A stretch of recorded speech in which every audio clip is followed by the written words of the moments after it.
Okay, hello everybody. We're going to get started. Um, get the screen share going.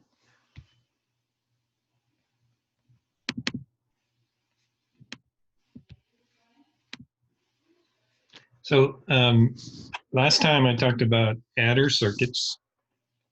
Today we're going to move on to some other blocks that are common in digital design, in particular in computer design. And first we'll talk about multipliers. And multipliers are kind of like adders in that they're interesting circuits that use interesting tricks. Um, there also is a wide range of trade-offs between performance and cost in multiplier circuits, just as we saw, similar to what we saw in the adder circuits. And also, like adder circuits, the chances that you're ever going to have to design one of these is small because the CAD tools will choose the proper circuit for you automatically. But I think it's good to understand how these circuits are built and the trade-offs between various, the design trade-offs. And also, as I mentioned with adders, some of the techniques that are used here are kind of generally applicable to other types of designs. Okay, so let's get started with multipliers. So just kind of as a warm-up to get you thinking about multiplication, we could pose, I don't have a good way to do this. I don't have a pen and a stylus here, but you could do longhand multiplication, kind of what you learn in elementary school, right? You take the 6 here times 2 and times the 1, and so you get 56 down here, and then you take 5 times 12, and you move it over one digit, and you'd get whatever that is, 70, 70, and then you'd add the 2 together, right? You get the result. So longhand multiplication gives us the algorithm that we need in order to multiply two numbers together. And we're going to basically follow that in the hardware circuits. Now, in base 2, it's really just the same thing, except now we're multiplying bits instead of digits.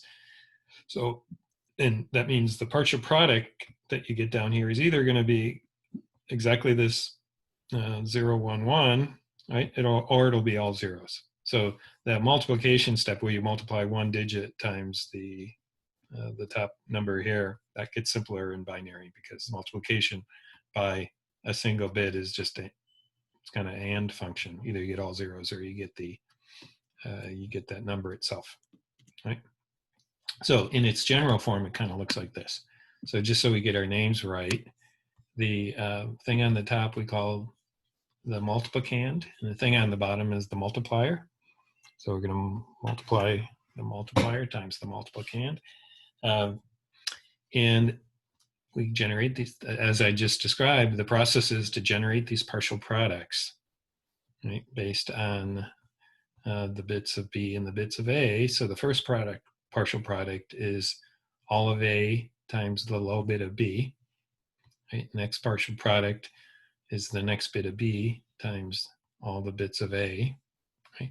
But because this bit of B has twice the weight as this one, the partial product has twice the weight. To give it twice the weight, we move it over one position to the left. Right? Likewise here for this B here, this gives us this partial product here. But as I mentioned before, these partial products are kind of simple because either it's just A, if this bit of B, in this case B0 is a 1, then this is just A.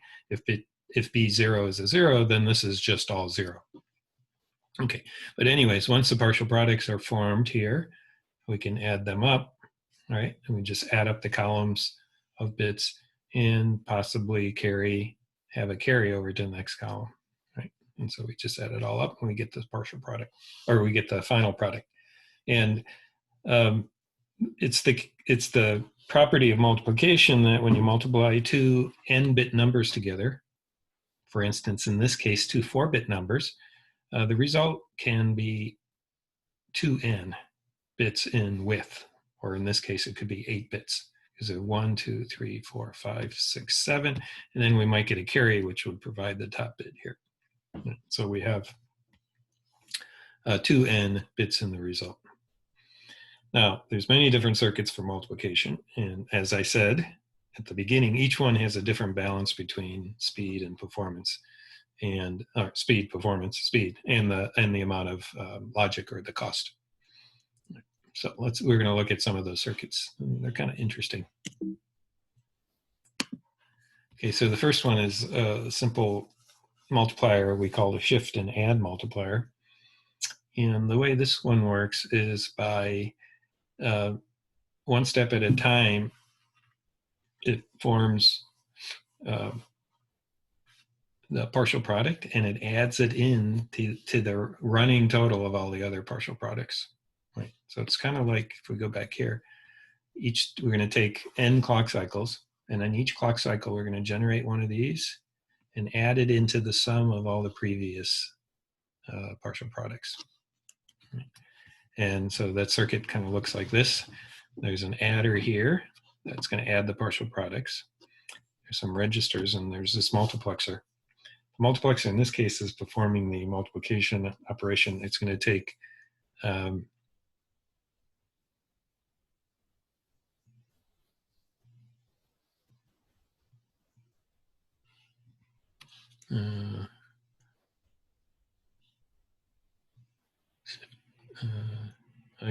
I've got a little confused about something here. Yeah, okay, so the bit, oh, oh,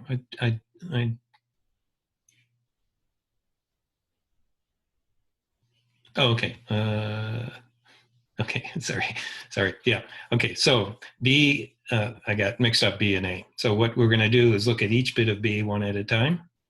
And based on B being either a 0 or a 1, we're then either gonna send A or 0 into the adder and add it in to the running sum of all the partial products to this point. Okay, so these registers are shift registers, and this is just a fixed register. So the way this thing works, here's the control algorithm. So the first step is put a 0 in this P register. We put the multiplicand A in the A register and put the multiplier B in the B register.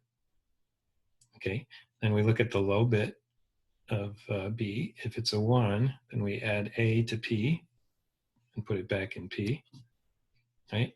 Else, if this low bit is a 0, then we just add 0 to P, so P just gets sent back around. Then we shift this one bit to the right. What that does is get us set up to look at the next bit of B, because we're going to go through the bits of B from right to left, least significant to most significant. Right? And then we just repeat these steps 2 and 3 n minus 1 more times. And when we're done, what will have happened is as we're shifting here, the low bits of the product will move into the B register, right? One bit at a time. And the bits of B, as we use them, they just kind of drop off. So by the time we go through n steps of this, we'll have the 2n bits of the product stored in this combined register of P and B. Right? So that's a simple circuit that will achieve multiplication, and it will receive it. It will achieve it with using n clock cycles. Right. So that's the time that it takes, and then the cost is proportional to n. Right? Because if we wanted to multiply bigger numbers, if n got bigger, we'd need bigger shift registers. We'd need a bigger adder, right? And a wider multiplexer, right, in order to make this work. So if we really want to know what the performance is, we have to ask the question, what is the critical path for determining the minimum clock period? And in this case, it's pretty easy to see that I believe it's the output of the A register through the multiplexer, through the adder, and then back set up for the P register. Okay, so that's a simple shift and add multiplier.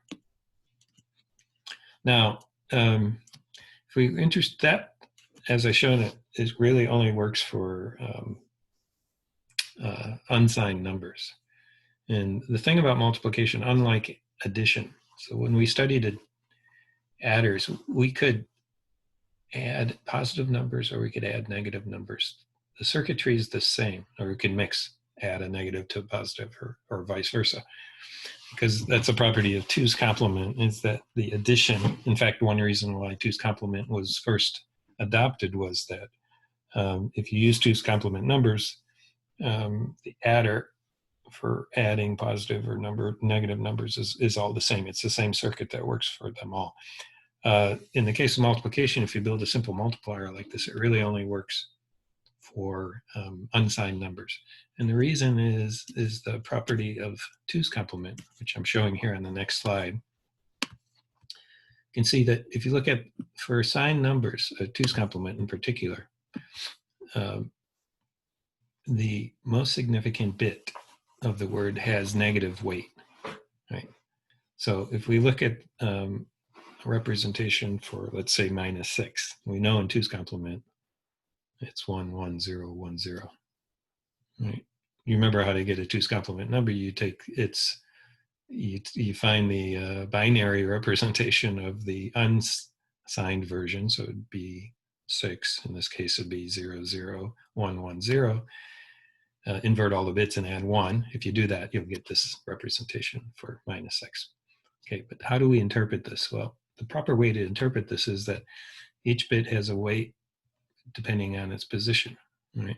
So this bit here has a weight of 2 to the 0, so it's 2 to the 0 times 0. This has a weight of 1, so it's 2 to the 1 times 1, plus 2 to the 2 times 0, plus 2 to the 3 times 1. And then, here's the important part, this top bit in 2's complement numbers has a negative weight. So we have to subtract 1 times 2 to the 4th. 0, 1, 2, 3, 4. Right? Okay, so we do that, if you add them all up, so this is 10 minus 16, so it's -6. So that's how 2's complement works. Remember, the sign bit has negative weight. Okay, so that changes the way we need to do multiplication, right? In several ways. Okay, it changes the way we treat the partial products, and it changes what we do with the final partial product. So let me go back to my nice picture. Oops, wrong way. Here. Okay, so it says that all these partial products, when we add them together, we have to sign extend them, because a partial product might be a negative number, right? Because how can that happen? Well, if A is a negative number, then the partial products could be negative, right? And then the other thing is that this partial product, the final one here, is due to B sub 3. If the multiplier is a negative number, then that's going to be a 1. And in order to get the proper result, right, this is going to have negative weight, because that's what happens with 2's complement numbers, is the sign bit has negative weight. Therefore, this partial product will have negative weight. Therefore, in order to get this multiplication to work properly, we have to subtract the final partial product, right? And then, as I said, we have to sign extend the partial products, right? So the sign extension is to handle the case where A is negative, and then the negative, the minus the final partial product is to handle the case when B is negative. Okay, so we can modify, I think I have it here. Yeah, we can modify the shift and add circuit by to handle negative numbers by this thing. Then the adder here has to be able to either do addition or subtraction. So in the final partial product, we just subtract all the time, right? In the case when if B were a negative number, a positive number, then the sign bit will be 0. So we're just subtracting 0, so it'll have no effect. It really kicks in when B is negative. And then the other thing is when we shift. Remember the P register here holds the partial product sum of all the partial products up to this point. We're going to add another partial product in. So we need to sign extend P in this case. So that means when we build a shift register, we don't shift zeros in on the left side. We just recirculate, take that top bit, and that just comes back around and shifts in. Okay, so it's a relatively easy modification to get this to work for signed number. And we'll look later at other multiplier structures and how we modify those to work with negative numbers. Okay, so I'm not going to do this again. You can try it later, but you can convince yourself what I said about 2's complement, the fact that you have to sign extend the partial products and you have to subtract the final partial product in order to get the multiplication to work for signed numbers. Okay, so that was kind of a warm-up for multipliers. I showed you a simple shift and add scheme. The next thing I'm going to show is what we call a combinational multiplier. So the last one was a sequential circuit. It needed a clock, and it took n clock cycles in order to achieve a multiplication. We can do multiplication as a combinational circuit where there's no clock involved. It's just like any other combinational circuit. You apply the inputs and the output changes without any clock. So how do we do that? Well, here's an unsigned version. So it looks like this. So this is one that works in one clock cycle. It may be a long clock cycle, but it works in one clock cycle. And what it does is generate all the partial products simultaneously. Right? So it takes a little bit to unravel this, so I'll kind of take you through this. Each block in the picture looks like this, as shown over on the right. There's a full adder cell. That's the same thing that we used in our adder circuits. And then there's an AND gate here. The AND gate is what forms the product between one bit of A and one bit of B. So the bits of A come through here on the rows. There's A0, A1, A2, and A3. And then the bits of B kind of go down, flow down through these columns, through these cells. So there's bit 0, B0, B1, B2, and B3. So at the intersection, at each one of these cells, we have the opportunity to form the product of AI times BJ. Right? So we see the kind of cross product of all the bits of A and all the bits of B.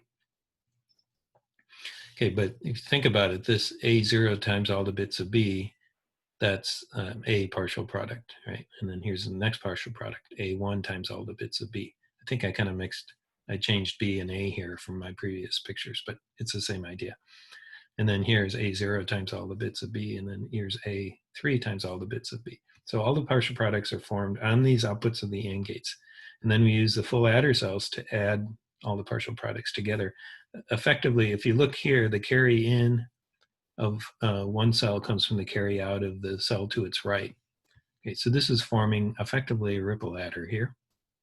Okay, and then if there's a carry out, okay, and then what happens is the sum doesn't go straight down, it goes one cell to the right. And this gives us a shape that we need in the partial products, where each partial product is effectively shifted one position to the left because it's of higher significance.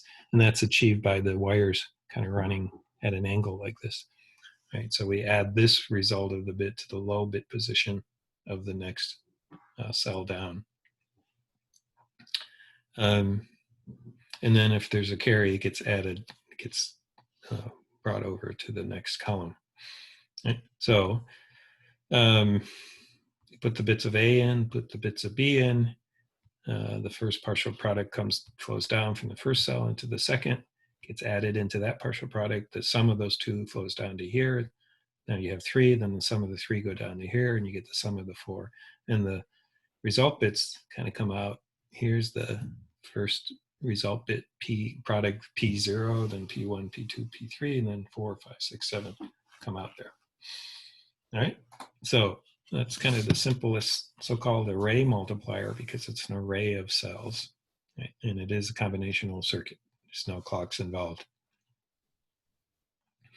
Okay, so we then ask ourselves, what's the critical path here? And it's got kind of a long critical path because you have to go through these cells, and then you could come down here like this, right? And then through those cells. Right? So it's got a critical path that's proportional to n. You know, it's like 3n or something like that. So this could end up being a little slow. If For the same reason a ripple adder was slow, because you get a long long chains here. And it's actually worse here. You got the carry chain, plus you got the propagation down through the array, and then you have another carry chain. So as n gets large, the circuit gets smaller, gets slower and slower, not a good thing. So we're going to have to look for ways to kind of speed this up. Okay, so there's a technique that we can use to help speed it up, and it's called carry save addition, which is kind of a weird concept, but let me explain it to you. Because we're kind of motivated by, if you think about multiplication, really all we're doing is forming all these partial products. It's very quick and easy to form the partial products. As I showed you, it's just a bunch of AND gates, right? You just have the cross of all the wires of A and all the wires of B, and at each intersecting point you put an AND gate, and you will have generated all these. And you can do that in the delay of an AND gate, right? The hard part is adding all these things up. So multiplication really just reduces to the process of adding up a bunch of numbers quickly, right? So how can we add up bunches of numbers quickly? All right. So one thing we're going to look at is something called carry save addition, and this helps. So what carry save addition does is it passes the carries to the output rather than propagating them as we propagated them in the adders. Right? In an adder, you propagate the carry to the stage to the left, right? And then if you generate another carry, you propagate that to the left. Here, what we do is we pass it to the output. Let me show you an example. Let's say we want to add these three numbers together. 3, which is here, 2, which is 0, 0, 1, 0, and another 3, 0, 0, 1, 1. So first we'll add 2 to 3 together. And when we add them together, let's see, so 1 plus 0, we get a 0, get a 1 and 1. Okay, and then if we add 1 to 1, we get a 0 and a carry. So what we do is we remember the carries as one set of outputs and remember the sum bits as another. So this is what I'm saying, we don't propagate the carries. So once again, 1 plus 0 is a carry of 0 and a sum of 1. 1 plus 1 is a sum of 0 and a carry of 1, and the carry goes into the next higher position place. Okay, if you look at that, this is kind of silly because what we did here is we add two numbers and we get two numbers.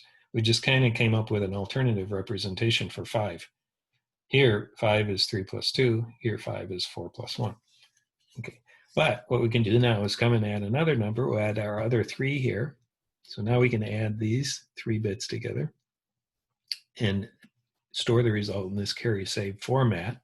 So 1 plus 1 is a 0 with a carry, right? And then in this column, 0, 0, 0 plus 0 plus 1 is a 1 and no carry over here. And then 1 plus 0 plus 0 is a 1 in the sum and no carry over there. Okay, so now we have 2 and 6. So the result, the result should be 8, right? And this is one way. It's another way to represent 8, which is 2 and 6. And in fact, we can resolve this now. We can reduce these two, the carry bits and the carry result and the sum result, by adding them together. If we add them together, we'll get a 0. And then 0 carry the 1, 0 carry the 1. And there it is. There's our answer, 8. Okay, so the important part of the carry save is this middle step here where we took 3 numbers and we added together and we get 2 results. Right. So normal addition takes, a normal carry propagate adder takes 2 inputs and produces 1 result. Carry save in general takes 3 inputs, 3 numbers, and produces 2 results. So it's a way to do reduction because you're reducing from 3 down to 2. Right? And if you can keep doing that operation over a large list of numbers, eventually you get it down to 2, and then you can use a normal carry propagate adder to get the final result. Right? But all the additions leading up to that final addition of the last 2, you can do without propagating any carries and could go very fast because you don't have the ripple or any other technique to speed up the carry. Right? So if you look at the circuitry for this, the carry save adder is very simple. It looks like any other adder, or it looks like a ripple adder, but the carries don't chain between the full adder cells. We just send the carry to the output. Right? We get two results out of here. We get the sum result and the carry result. Right? So we can, as I said, we can use this carry save technique when we're adding sets of numbers together, and we can use it all, but for the final result. Right? So kind of showed you here. Let's say we want to add x0 to x1 to x2 to x3 to x4, et cetera, et cetera. We can do that with kind of a chain of carry save adders here, where there's some results. Let's say some numbers coming in from the top. We add x2 into that. Okay, we get two results here, the carry and the sum. And we can add another one into that, and then we get two. And we add another one into that, and we get two. And then finally, when we're down to just two, we can use a carry propagate adder and reduce the result down to the final sum. Right. So, like I said, this is a way to do a reduction. It's a way to add a list of, or a set of numbers together.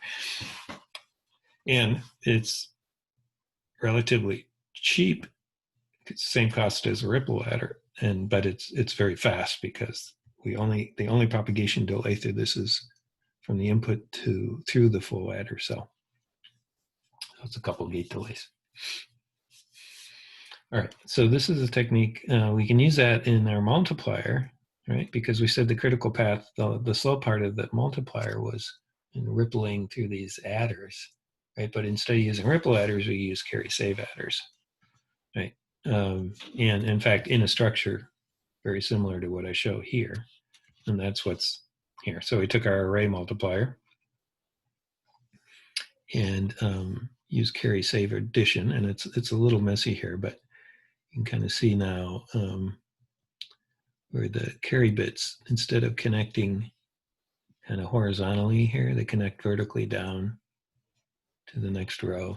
Okay, and that's where we're kind of sending the C result down to the next row. And then the sum results come down here. So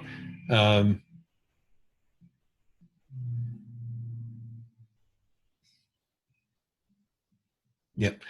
So that's the technique that's employed here, and you can look at it more carefully and see how all the connections work out.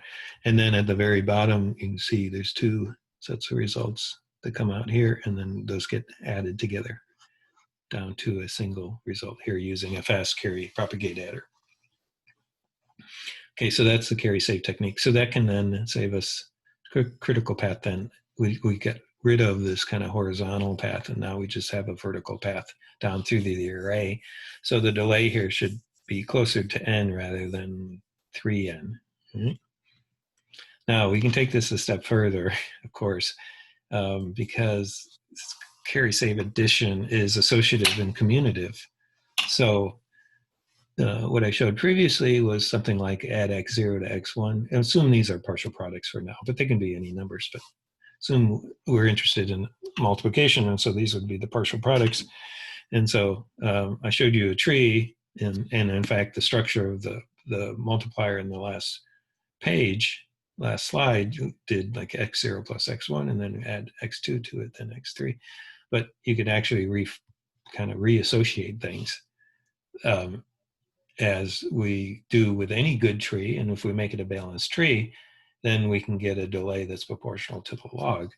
And so a carry save adder tree for adding up 8 numbers would look something like this, where you put 3 into this carry save adder and then 3 into that carry save adder. It gives us 2 down to here, and then that one can go over here, and this one can go over here, and we can put the last 2 in here. Right. So it complicates the formation of the tree, but it's still tree-like, right? And as balanced as we can make it, right? And so this delay here then, because we're going from 3 operands to 2 operands at each step, we end up with the depth of the tree not being log base 2 of n, it's log base 3/2 of n. Right? And then there's a log delay here for the carry propagate adder. That could be like probably. If we want a log delay, then we'd use something like carry look ahead. Okay, so this balance tree can be used to reduce the logic delay even further. Doesn't matter where you add the carries and the sums as long as you eventually do add them together. This structure, by the way, is called a Wallace tree multiplier.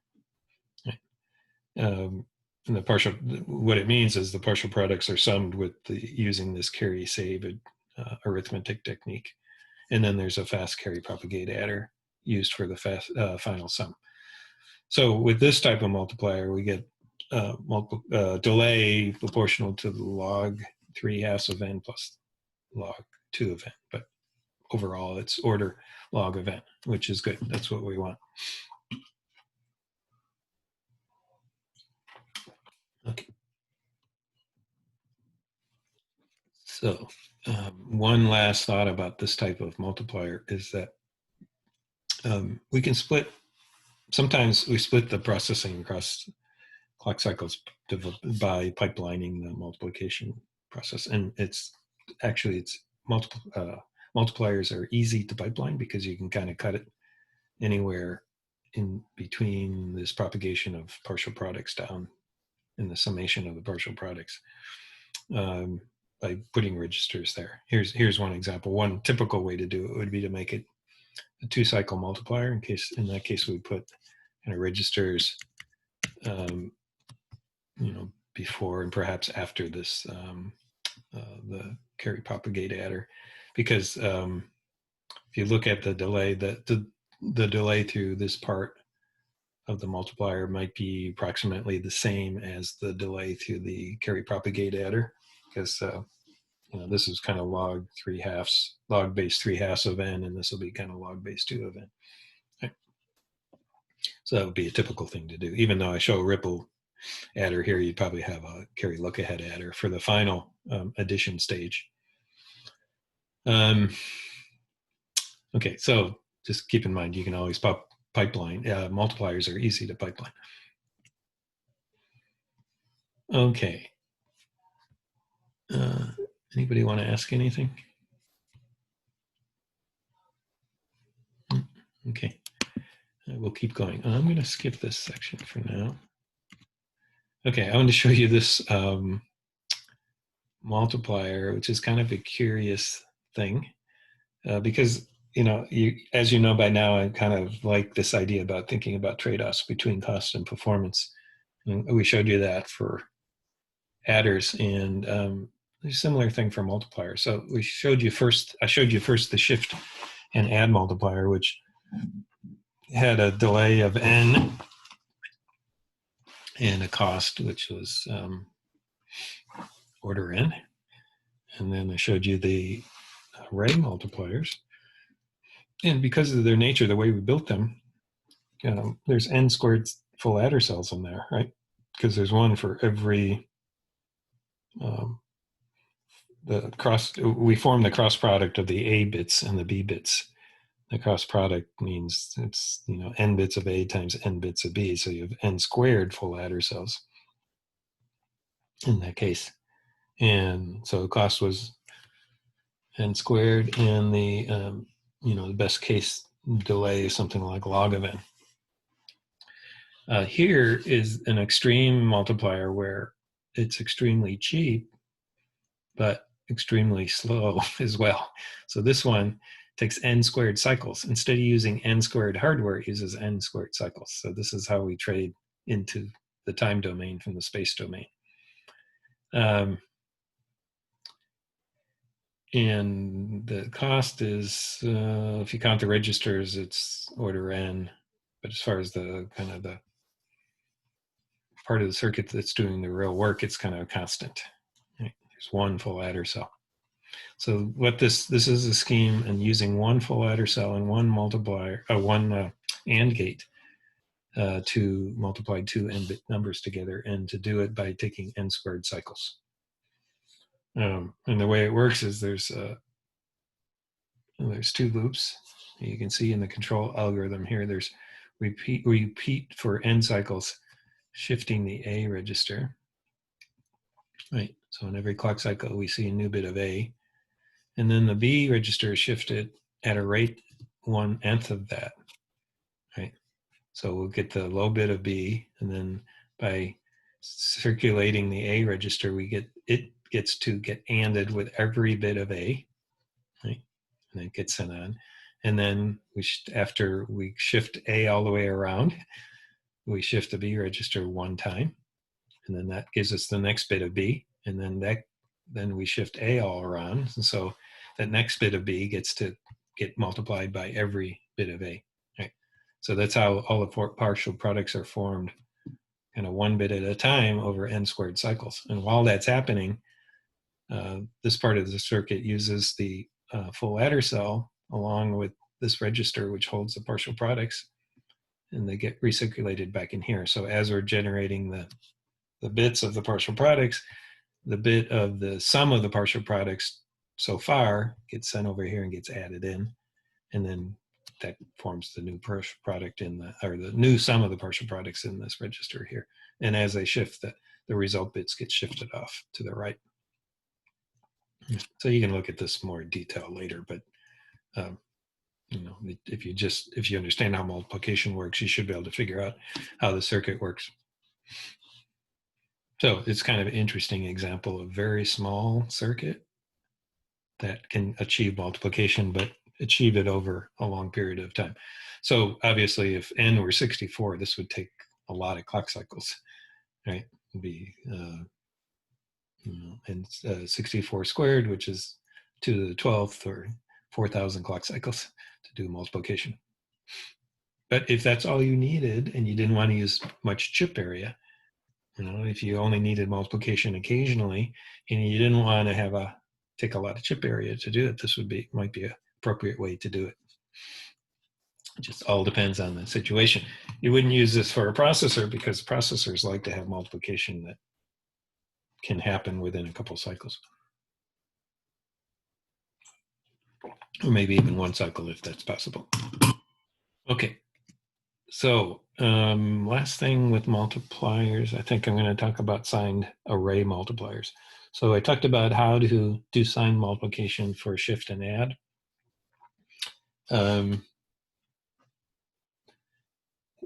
I want to show you there's a neat technique for modifying an array multiplier to do signed multiplication. Okay, so this is kind of just to remind you what I said earlier about the nature of signed multiplication. And I'm going to show you an example here, which should help. So we have x times y. So let's assume x is -3 and y is -2. And so here's the representation in 3 bits. Here's -3 and here's -2. If you don't believe me, you can go try it for yourself, but I think I got it right.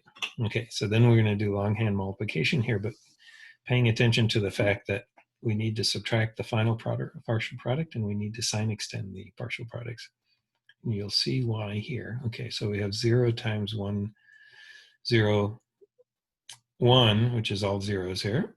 And we sign extend the zeros. The 0, just fill that up with zeros. And then 1 times 1, 0, 1, and that's 1, 0, 1. But we have to sign extend this out, right? Because this partial product is going to be a negative number because x is negative. So in order to it to be correct, we need the 1s to go all the way out to the top bit.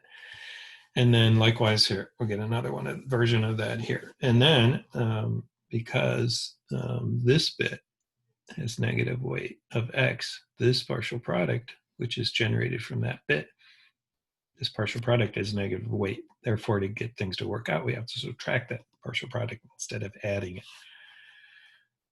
Okay, so then we can just do our addition here, 0, or do the arithmetic here. 0 here, we get a 1 here, we get a 0 minus 1 here, which is a 1 with a borrow, and that borrow comes over here and sort of cancels out that 1. And then we have those cancel out. That's 1 minus 1, and 1 minus 1 is 0. Okay, so there's our result. 1, 1, 0, which is positive 6, so it works. Okay, so remember this picture here. sign extension here, negative partial product. And so here's our, here's another different kind of picture of the combinational multiplier, but it's a combinational multiplier I had before. It has the AND gates, and then it has this full adders. Sometimes there's a half adder. Half adder is just a full adder where the carry input is a 0. It just reduces down to something called a half adder. All right, so to make this work out, and essentially what we, and here's this picture above here, everything that's in red we have to pay attention to. We're sign extending out the partial products, and then we have a minus sign there.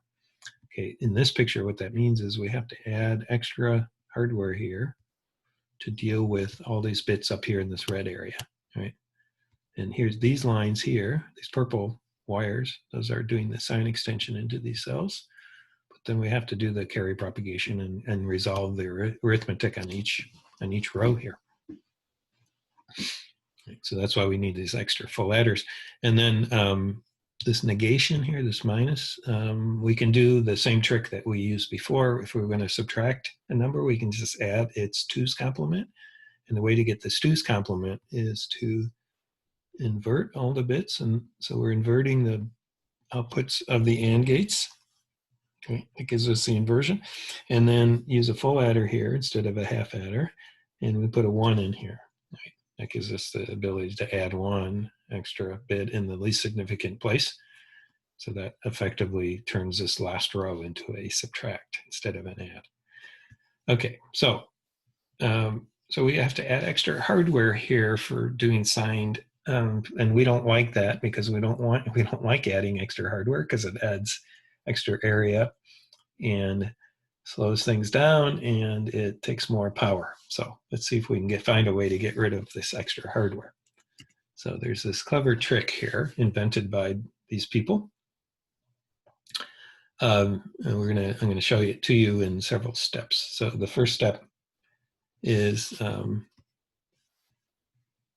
of what we already did.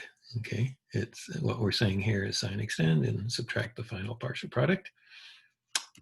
Next step is we don't want to do these extra additions, so we can carefully choose a constant, add it in, and then well, let's subtract it off at the end, but we're going to add it in kind of in our intermediate steps. All right. So I'm going to add a 1 in this column, and add a 1 in this column, add a 1 in this column. So these columns are chosen to be the most significant bit of the partial product before we sign extend it. Right?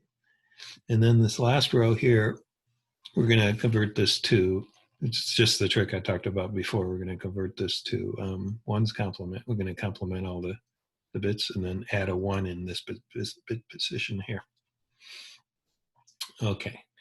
Now, so then later, in order to get, if we add these 1's in here, at the very bottom of the array, we're going to have to subtract off a 1 in, oh, sorry, a 1 in this bit position, a 1 in this position, a 1 here, and a 1 here. So we're going to have to subtract this number off from the final product in order to cancel out these extra 1's that we're adding here. Okay. So if we do that, though, what happens is all the 1's to the partial product, we add the 1's to the partial products and propagate the carries, right? And all the sign extension bits go away if we do that, right? Because if this were a 1 and we add a 1 to it, right, we get a 0 and carry a 1, get a 0, carry a 1, 0, carry a 1, 0, carry a 1, 0, carry a 1, all the way off to the end. Okay, so we basically eliminated all the sign extend bits by just effectively, and what that does by adding a 1 into this bit position, it inverts that bit. So if it were a 0, we added a 1 to it, now we have a 1 there. If it were a 1 and we added a 1 to it, it puts a 0 there. And then everything here goes away. So we basically just invert those, the sign bits of all the partial products. But our result's going to be off by this amount. So what we can do then is resolve this. If we add, here was the one that we had to add into this least significant bit of the final partial product for the negation process, and add that to this number instead. If we do that, we get a 0 here. Does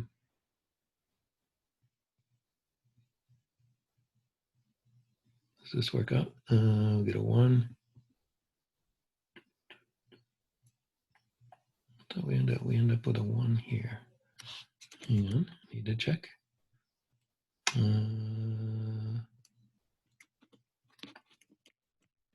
think I made a mistake. 0, 1, 0. Yeah. Okay, so I think this one goes away. Oh, sorry. Let me go back. Yeah, because that's going to be 0 here with a 1, 0, 1. So we just get a 1 over here in the stop position. I think that goes away. So I think this is right. And so that looks pretty cool because now we have, the net result is we negate all the sign bits of all the partial products. Of course, these were inverted from before, and then we add an extra 1 in here. And that's what I'm showing here is, oh, why is there a 1? There's a 1 comes in this position. Somehow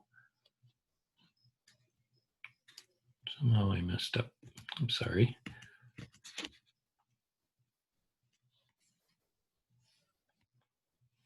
So add that to that, we get a 0 here and a 1. Okay, don't worry about it. I'm gonna, somehow I messed up with this constant here. I don't see exactly. Oh no, that's fine. That's fine. Yeah, this one is, okay, so we end up with a 1 there, and that one, oh, that's this one. We have another one here. I don't remember where it comes from, but you can see we have an inversion of the sign bits here coming out of those AND gates, and these are inverted. And we have this mysterious 1 that's in this position here. And I will figure that out and post an update later. I don't want to take too much time now thinking about it one more time.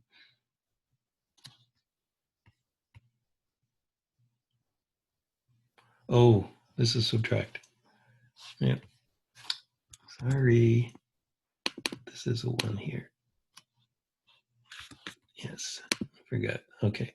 So, yes, I did the operation wrong. So,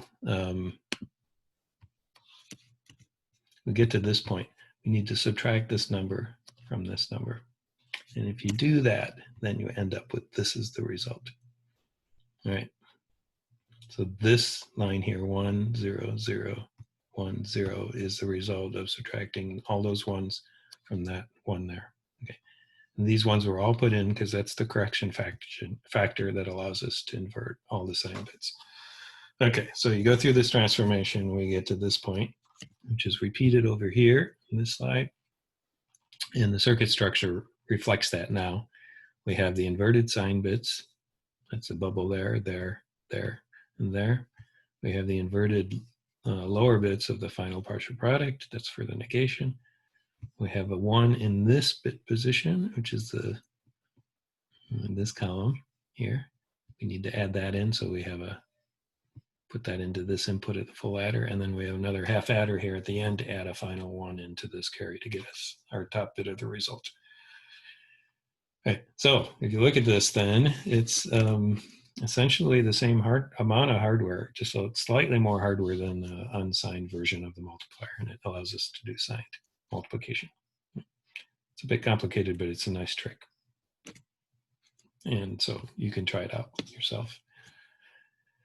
Okay, so I think that's almost it for multiplication, this type of multiplication. I'm going to just say a little bit about what happens in Verilog, because as I said at the beginning, you're probably not going to be designing any multipliers yourself, but you can get them by specifying a multiplication operation in in Verilog. So if you do it kind of the simple way, say you have two 10-bit wide signals here, A and B, and then you could say something like this: result equals A times B. Maybe it's a continuous assignment. You will get an unsigned multiplication there. Right? So these kind of bit vectors are not signed by default. So if you want Verilog to treat them as 2's complement numbers, then you have to add the keyword signed to your wire or reg declaration. So something like this: wire signed. So these A and B then become signed numbers, and they're treated that way when you use some operation with them. For instance, multiplication, where signedness actually matters. This will instantiate a signed multiplier instead of an unsigned multiplier.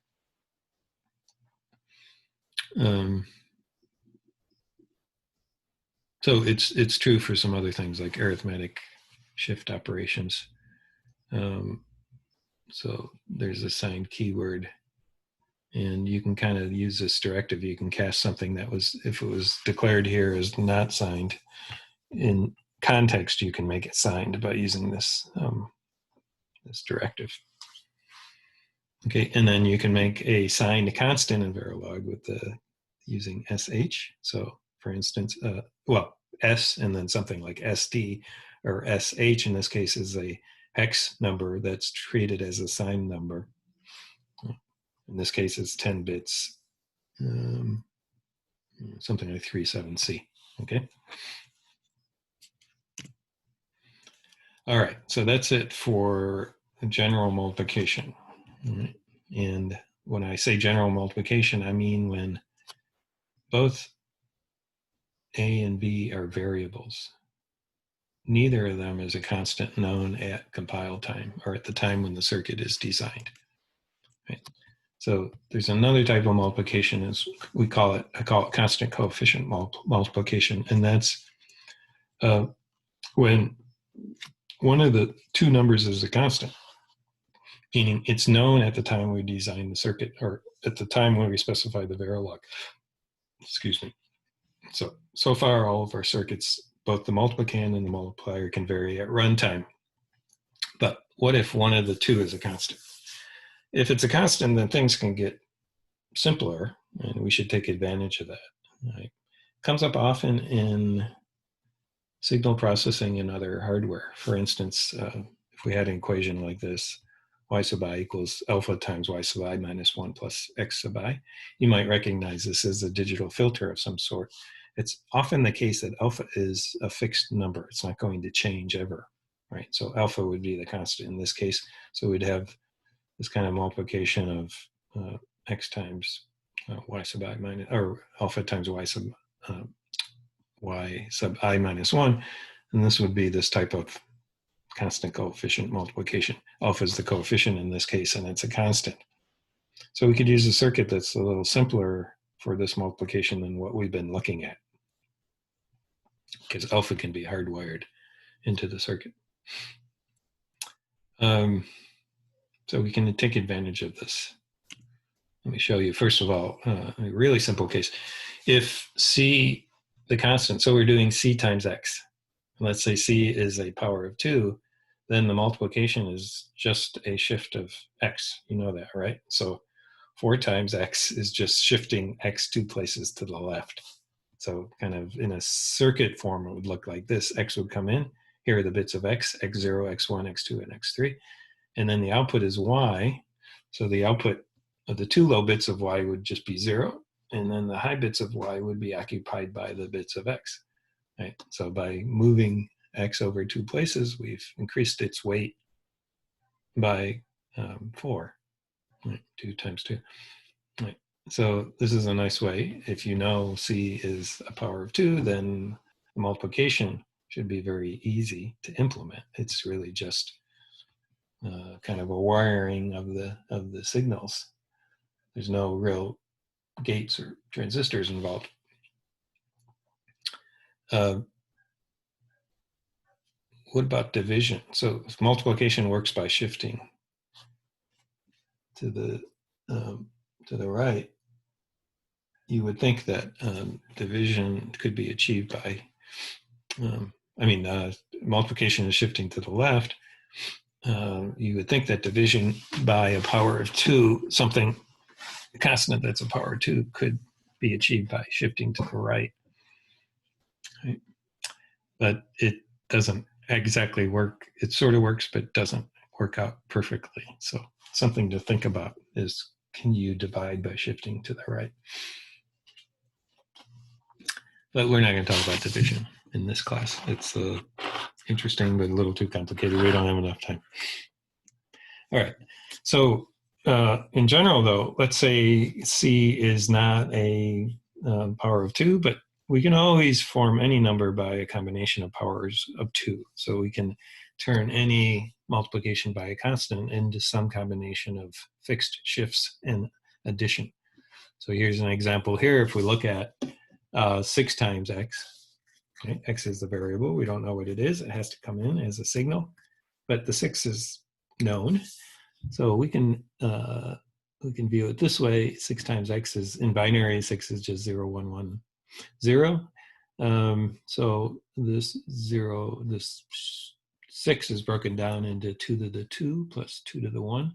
So we multiply this 2 to the 2 times 2 to the 1 plus 2 to the 1 times x. So it's 2 to the 2 times x plus 2 to the 1 times x. Well, 2 to the 2 is just x times 4, so that's shifting x 2 places to the left. And the 2 to the 1 is 2 times x, which is just shifting x 1 place to the left. So if we take x, put it through 2 fixed shifters. These are shifters that are similar to what I showed on the previous page. It's just a wiring of x into the output bits. And then we add those two together. We'll get our result y. So the circuit really just kind of looks like this, with the shifting is just the way we assign the bits. And you need a 4-bit adder here, it turns out. So the low bit of the result is just going to be 0. And the next bit is going to be x1. And then, see, because here's the top row here is x shifted 1 bit position to the left. And the next row here is x shifted 2 bit positions to the left. There's 1 bit position, 0 bit position, 1 bit position, there's 2 bit positions. So it's here. So you can just see how the bits of x and shifted versions of bits of x get lined up together and then added together. Here, use a 4-bit adder of some sort. Right? And then we get our bits, 6 bits of result here. So it's a pretty simple circuit. You can multiply by 6 with just a 4-bit adder. If your input bits are 4 bits. Right. So here's another example, a bigger constant. Here, constant C is 23. We can break 23 up into its binary form here. And then we have, you can see there's one version of x which is not shifted. So that's here, that's 2 to the 0, which is this times 1. So that's this x here. And then that's x times 2 for that bit. Next, shifted 2 positions, x times 4 for that bit. And then x times 16, or shifted 4 positions for take care of that bit there. All right, so we're just adding shifted versions of x to itself. And in this case, there's 4 versions of x. So we need to reduce or add these 4 numbers together. And we do that here. I'm just showing a simple circuit for adding them all together using adders. In general, with this scheme, if you look at your constant, if you use this scheme here, the number of additions is going to be equal to 1 less than the number of 1s in the constant. All right. Should be obvious why. So we could use carry save adders for all but one of these. It helps reduce the delay and cost, and using some balanced tree helps with the delay. But the number of adders is still the number of 1s in C minus 2. So is there a way to further reduce the number of adders and thus the cost? Well, there is. So you notice here, what happens with this scheme is if you have a constant that just happens to have a lot of 1s in it, okay, you're going to need a lot of adders, right? Which doesn't seem quite right. And so what we can do is use subtraction as well as addition, right? So consider a constant like this, one that has a lot of ones in it. Let's say C is 15, right? Represented in a 5-bit form would look like this: 0, 1, 1, 1, 1, 1, right? If we did what we did previously, then this would require 3 additions, right? We'd have 4 versions of X to add together, and we'd need 3 adders for that. What we can do is recode this 15 to, instead of representing it as 2 to the 3rd plus 2 to the 2 plus 2 to the 1 plus 2, we can represent it as 2 to the 4 minus 2, or minus 1, sorry. So it would be 16 minus 1, which is 15. So by taking advantage of using subtraction instead of addition, we actually have a simpler expression here for 15. We can use that to simplify our circuitry. So we're going to use this notation, which is some people use, kind of put a bar over. This doesn't mean negation. It doesn't mean inversion. In this case, it means negative weight, right? You shouldn't be confused by this because we never put a bar over a constant, right? Because, right, so this is a bar over this digit, and it means this digit has negative weight. Okay, so therefore, this is the way we're going to denote 2 to the 4 minus 1 minus 1, because this bit has value of 1. Okay, so if we do that, we take advantage of this fact that 15 can be represented by 2 to the 4 minus 1, then we can build an adder that's simpler than what we had before, or we would have had if we use this just addition, using just adders. We can use a subtractor here. So we take X, shift it to the left 4 positions, that gives us 16, and subtract X from it, and we get Y here. So, and we know from previously that the complexity of a subtractor is around the same as an adder, or can be the same as an adder. So this is gives us a good savings over kind of a more straightforward implementation using just adders. So let me move on then. So this, by the way, this idea is called canonic signed digit representation, and or CSD. And here it represents numbers using ones, zeros, and these minus ones, or these inverted digits. All right, and a proper CSD representation uses the least possible number of non-zero digits in order to represent a value. Okay. So strings of 2 or more non-zero digits are replaced, and this kind of leads to a unique representation. So to form a CSD representation, we may need to take 2 passes. So the first pass, what we do is replace all occurrences of 2 or more ones. Right, so if we had a string of ones here, we're going to replace it by a 1 in this position, the higher bit position, then a bunch of zeros, and then a 1 hat, or a subtract 1 in this bit position. And then the second pass, it's guaranteed to converge after 2 passes, but the second pass is the same as above, but we also replace this combination of a 1 minus a 1 by a 1, and a minus 1 plus a 1 by a minus 1. Right?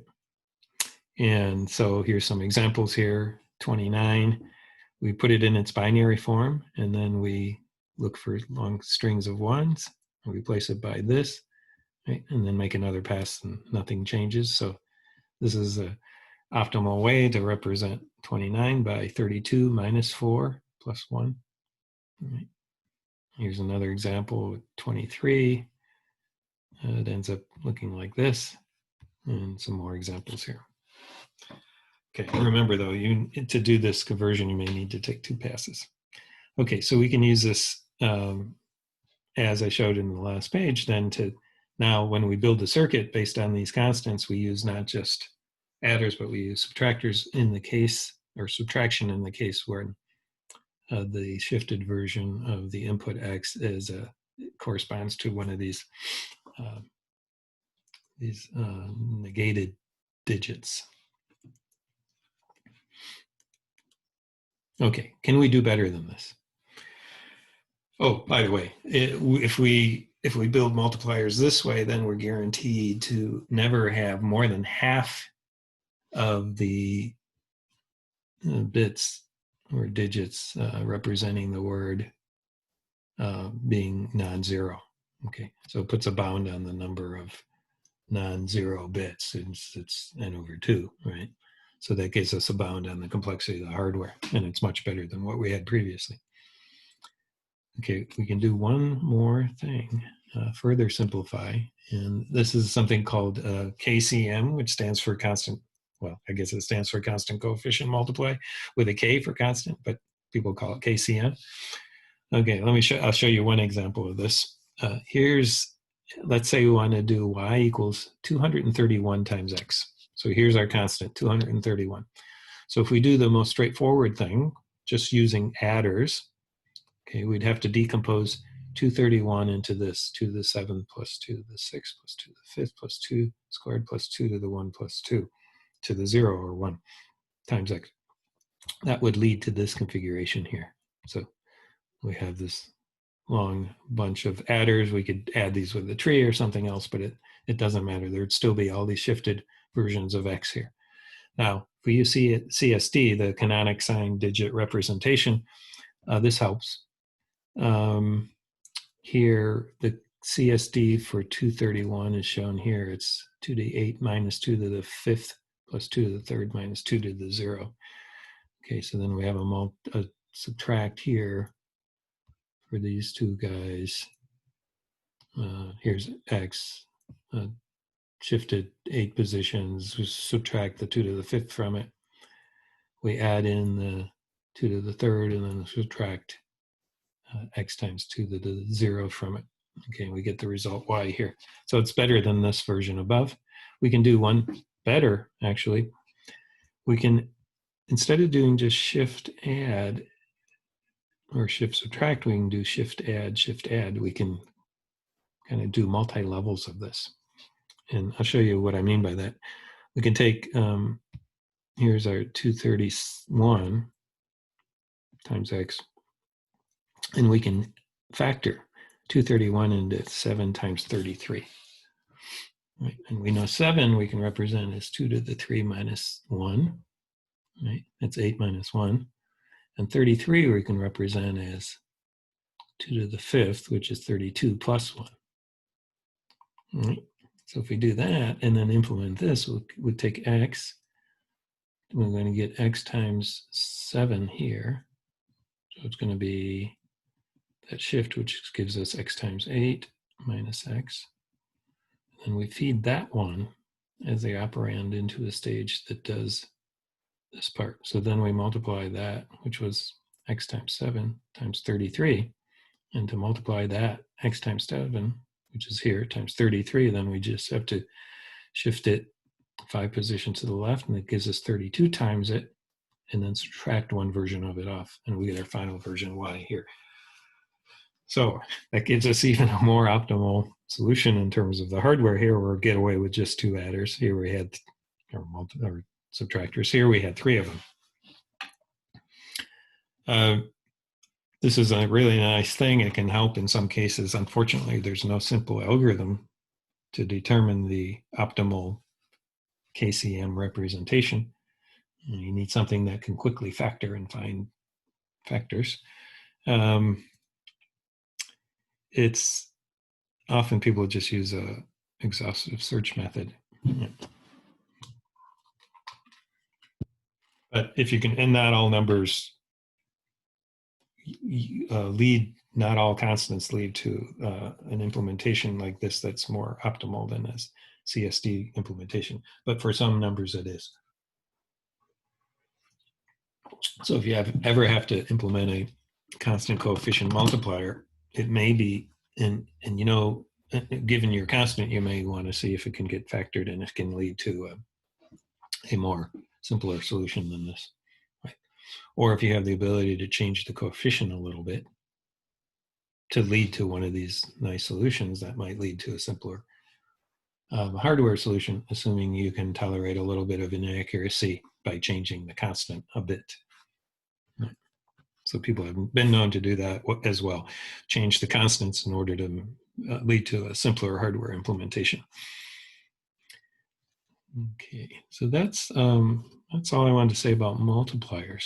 So we saw general multipliers, a variable times a variable, and we saw constant coefficient multipliers where we're multiplying a constant times a variable. So unless anybody wants to ask anything, I'm going to just move on to the next topic, which is shifters. And I don't think we're going to finish everything today, but I should be able to talk about shifters for a few minutes. So these are first fixed shifters. So if the shift, similar story with the multipliers, if here with shifters, you have the number you want to shift and you have the amount that you want to shift it by, right? If the amount that you want to shift it by, the shift amount, is known at compile time or at the time when you design your circuit or specify your Verilog, then it's a simple operation, right? So for instance, here's a logical shift to the left. So X comes here on the top, and it's a logical shift to the right by 2-bit positions, right? So the low bits of X are just kind of lost. And then the low bits of Y are occupied by the next bits, the bits of X. So X is basically getting shifted 2 positions to the right and then sent to the output Y. And in this case, the word logical means that we don't do a sign extension. We just shift in zeros in the top here. Right, so we treat it as an unsigned number or as a logical number instead of an arithmetic thing. Rotate is similar to a shift, except in this case, this is a similar shift to the right, but this is a rotate to the right, where in that case, the bits of X, instead of falling off, they get kind of wrap around.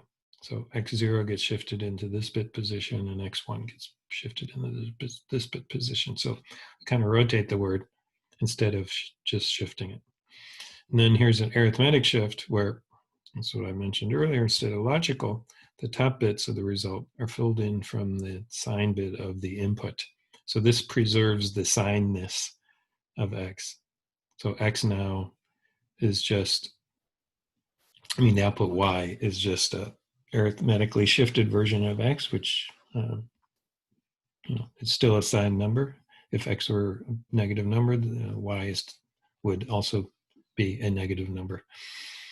Okay, so that kind of defines. Now, as I said, if these are fixed shifters, so the shift amount, in this case, it's all 2, right? But we could have a different shift amount, which would just change the wiring here. But if that shift amount were fixed, then the shifter just becomes a pattern in the wiring. There's no transistors or logic gates involved. If the shift amount needs to be variable, it's going to be determined at runtime. When the circuit is running, then the circuit to do that is more complicated than what I show here, and that's what I'm going to show you now. All right, so first way to think about this would be as a sequential circuit. We've looked at shifters previously. I had this example early on in the semester. So if we're doing X right shift by S, where S is unknown, then this is a useful thing to do. This comes up in the shift instruction in processors. Most processors, even RISC-V has a shift instruction, so we need a circuit that can do the shift. The ARM processor includes a shift, optional shift on every instruction. So it's an important part of the design of the data path of that processor. Shift is also used in floating point arithmetic to normalize the results. Shifters, as I mentioned earlier, can be used for multiplication and perhaps division by powers of 2. So it's a good thing to know how to do. Okay, so one way to build a shifter is a simple shift register. So this is kind of the circuit we had previously where we can load the bits of X in and then have some controller that would kind of clock this, allow this thing to be clock enabled for S cycles and then read the word out. So this would give us a shift of S cycles. But it would take X clock cycles to do this. So the delay is order n in worst case. If we wanted to shift n bits to the right, probably wouldn't do that, but maybe we shift n minus 1 bits to the right. But in any case, it's kind of order n. It's not good for processor design. It would take too long to do a shift instruction this way. So really what we want to find, like with everything else, can we find a circuit that does this in a combinational circuit that does this in order log n time so that we could fit it within one clock cycle? And of course, the answer is yes, otherwise I wouldn't be showing you this. So here is kind of one way to do it. This goes by different names. I call it a log shifter. Some people, I think, call it a funnel shifter. It works like this. There's log n stages, right? And each stage shifts its input or not by a power of 2 places. All right. So either each stage sends its input out to its output, or it shifts it by some power of 2. So this stage looks like the thing got shifted up a bit, but this bottom stage can shift by 1 or by nothing. The next stage can shift by 2 or nothing. And this stage here can shift by 3 or nothing, right?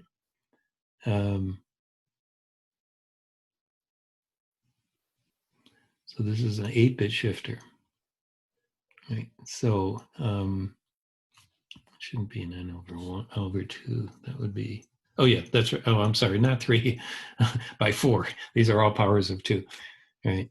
So n over 2, in this example, n is 8, n over 2 is 4. So this stage shifts by 4. This stage shifts by 2. This stage shifts by 1. So you can know you can make any combination of shift amount, anything between 0 and 8, by just choosing to shift or not through each one of these stages, right? And so the control to shift or not are just the bits of S, the shift amount, right? So if the shift amount were, let's say, 5, like 1, 0, 1 here, and you shift by 4 in this stage, the middle stage will get a 0 in its control. That's the S1 bit here. So that will go straight through without shifting. And then S0 would be a 1. And so this bottom stage would shift by 1. So we would have shifted 4, 0, and then 1. So if we're shifted for a total of 5. So that would give us a shift by 5. So by setting the bits of S correctly, we can control these multiplexers to either shift or not. And the way the shifting works is just in the wiring pattern. These are just multiplexers, but you can see here, this multiplexer here, for instance, can either pass X7 through or it can pass X3 through. The act of passing X3 through, right? Likewise for this one, it takes either X6 in here or X2, right? So this is wired in such a way, it's actually wired like a rotator, but it's wired in such a way that if S2 here is a 0, then X7 just goes through. But if it's a 1, it takes X3 instead. And that's a rotation of X 4 places, right, to the left. Right? And it's the same thing for each stage. We just change how the mux inputs are wired up. Here's the shift by 2. So either you come straight through with that mux, or in the 1 input comes from 2 places to the right. This one is 2 places to the right. And then you can see these things just wrap around to make it a rotation. And then here's the shift by 1 stage here. You can see the patterning. This either takes this bit here or it takes the 1. It comes out of that one here, this 1 stage to the right. Here's one stage to the right, and here's straight through. Okay, so the way we wire up the muxes determines the amount by what the amount that each stage would shift by if it's going to shift. So it's a pretty simple circuit. We've got log n stages of multiplexers, 2-to-1 multiplexers in this case, and then we have a bunch of wires to hook it all up. Now, and this gives us our log property because it only takes the combinational logic delay through here is proportional to the log of n, because there's log n stages. So there's a couple gate delays through the muxes, or depending on how the muxes are implemented. So this can be relatively fast. And the cost of this is going to grow with n, right? So it's like 3 times n number of muxes. On FPGAs, we have to think about, if we're going to implement this in FPGA, we have to think about how this structure gets mapped to LUTs. And so here's another representation of that shifter, where each stage, you can see here, I list the alternatives. This stage shifts by either 0 or 1, next stage by 0 or 2, this stage 0 or 4, and then 0 or 8, and then the last stage shifts by 0 or 16. This would give us a 32-bit shifter. And we need 1, 2, 3, 4, 5 bits to control that, because 2 to the 5 gives us all 32 different combinations. All right, so I don't want to run over too much. So I will show you the LUT mapping next time. You can just view this as an example of a big log shifter for 32 bits. And it's going to have these log n stages, or 5 different stages. I'll talk about LUTs next time. And I think we'll just end there. And I'll say goodbye unless somebody wants to ask. Okay, then good. Have a good weekend, and I'll see you on next Tuesday. Take care. Thank you. Okay, bye-bye.